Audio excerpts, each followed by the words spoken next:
Hi, everybody. I'm Deacon Dave, and welcome to the Deacon Dave and Layperson Lisa show.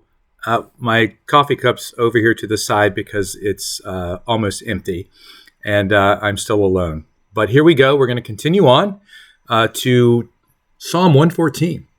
When Israel came forth from Egypt, the house of Jacob from an alien people, Judah became God's sanctuary, Israel God's domain. The sea saw and fled, the Jordan turned back. The mountains skipped like rams, the hills like lambs. Why was it, sea, that you fled, Jordan, that you turned back?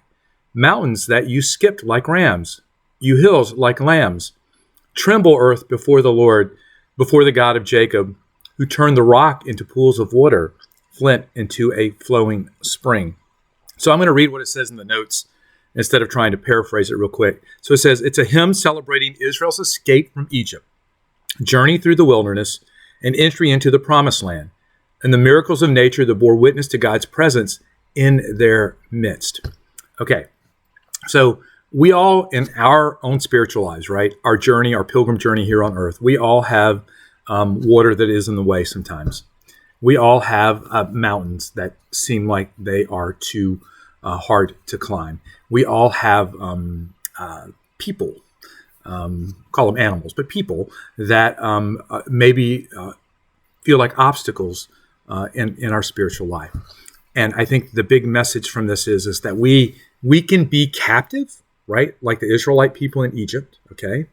But when we allow the Lord to free us from that, okay, He will be there along the journey, okay? And He will make a way for us to grow closer to Him as we continue to walk through this life towards our homeland. Now, He may not always part the waters the way we want Him to.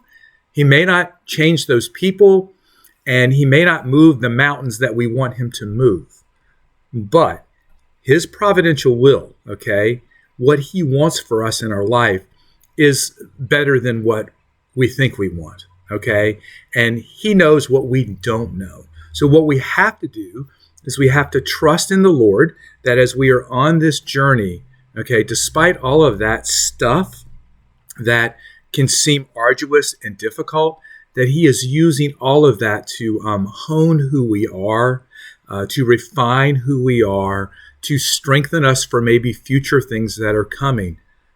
But it's all for one purpose. And that purpose is to draw us closer to Him. Okay? That purpose is to get us to heaven. That purpose is for us to experience His love in ways that we can't even imagine. So here's the thing.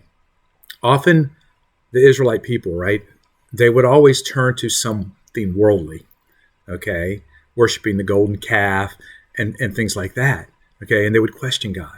We can do the same thing. We can look for things to satisfy of the world. We can question why God is not moving certain mountains.